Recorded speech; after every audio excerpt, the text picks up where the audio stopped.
London, 1923. Amidst the fog and factory soot, nestled along Fleet Street, there existed a clockmaker's shop known for its precision. Behind its polished glass, time moved with immaculate discipline until it stopped. On the morning of March the 17th, Harold Penberry, master horologist, was discovered slumped at his workbench. His expression was calm. There was no struggle, no broken glass, no theft. Just silence, and one inexplicably small wound on the left side of his neck. The official conclusion? An unfortunate accident, a slip with a tool. Perhaps age had caught up with him. But the truth was far more intricate. 20 years earlier, Penberry had taken on an apprentice, Victor Langford. Gifted but volatile, Langford's tenure ended in disgrace after a public dispute and accusations of incompetence. Whispers suggested Penberry orchestrated Langford's downfall to protect his own reputation. Now, Langford had returned under an alias. Records indicate he posed as a client, commissioning a grandfather clock restoration just days before Penberry's death. Langford's method was elegant.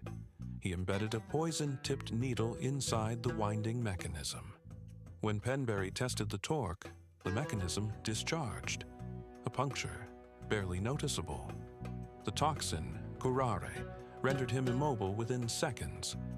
A poison with no odor, no color, and no chance of survival. A clockmaker killed by his own craft.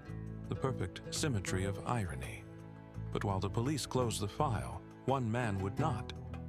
Dr. John Thorndike, criminal pathologist and expert in forensic deduction, saw a pattern others had missed.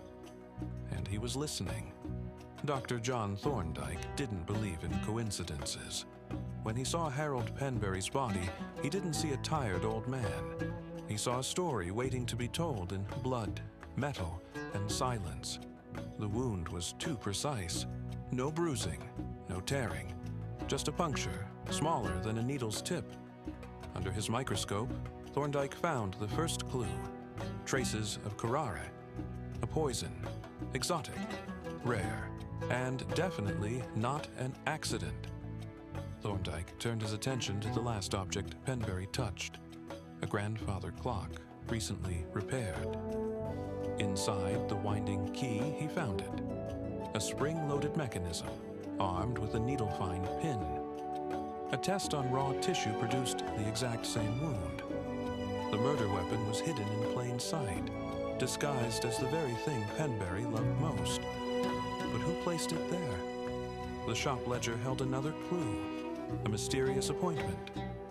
Mr. Ellis, 2 p.m. No address, no records. And the handwriting wasn't Penberry's.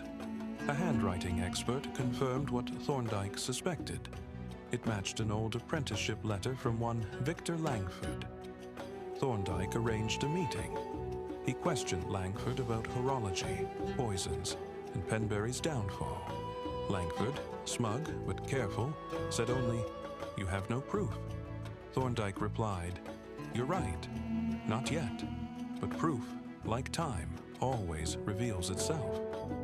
Days later, Thorndike uncovered a chemical supplier's log. Langford, under an alias, had purchased curare just 3 weeks prior to the murder. Combined with the forged entry, the hidden device, and the motive, the case was irrefutable. Langford was arrested, tried, and sentenced. The court called it a masterpiece of evil. But for Dr. Thorndike, it was just another puzzle solved, a ticking crime, unwound by patience, logic, and the relentless search for truth. Because even the finest clock leaves marks. You just have to know where to look.